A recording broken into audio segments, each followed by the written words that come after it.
See, people don't understand the idea of of hell being eternal.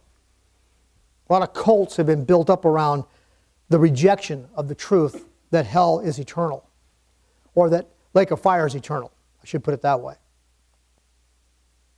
And because I have to jump ahead in my notes, I've gone over a couple of things you should know. Death and hell have their end. Death and hell are cast into the lake of fire.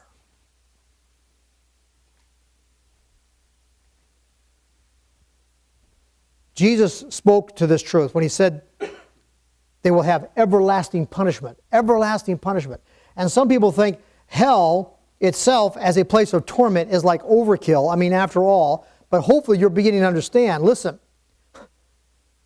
do you realize that in each one of us is this thing called sin? And we don't get too many opportunities to really see what this thing is that's in us that's called sin. And every now and then, God just sort of pulls the veil back and lets us take a look at the exceeding sinfulness of sin and get a look at that thing that's in us. And it's horrible. And I'm not suggesting each of you have it in you to go chop up some children. I'm not saying that.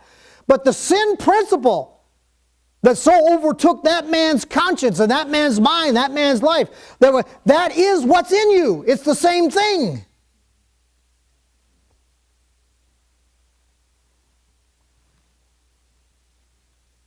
And God won't have it in heaven.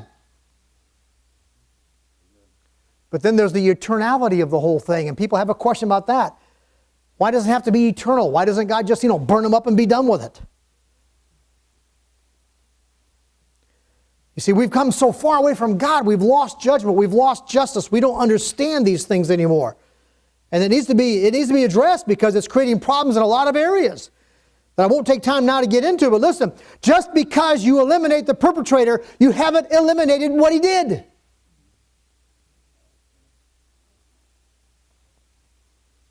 In other words, the day that man hung, and he did hang, the day he hung and the last jerk in his body stopped, and he lay limp, and the doctor confirmed he's dead, that didn't bring that mother's boy back. That didn't change anything that he did.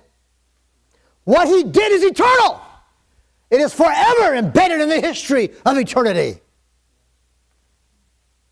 Every act of sin goes on reverberating down through the corridors of time, and echoes of it can be heard forever. Let me prove that to you.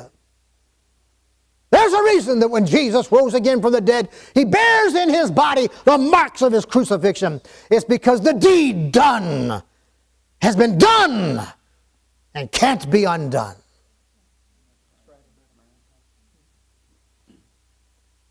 And so the Lamb before the throne is presented as the Lamb as it had been slain.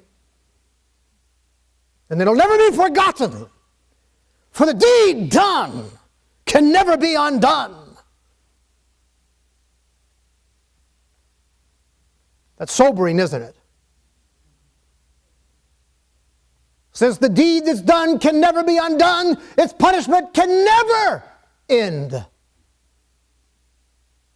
It would be unjust to ever stop the fires. There must be an eternal memorial to the exceeding sinfulness of sin. Because the exceeding sinfulness of sin is such that it continues forever. And so God has carved out a place in His creation where He laid down a lake, set it ablaze. And in the lake of fire, both death and hell will finally be hurled. But that lake will burn forever. And Christ will forever bear in His body the marks of the crucifixion. And the Lamb before His throne will forever be a lamb as it had been slain. Wow.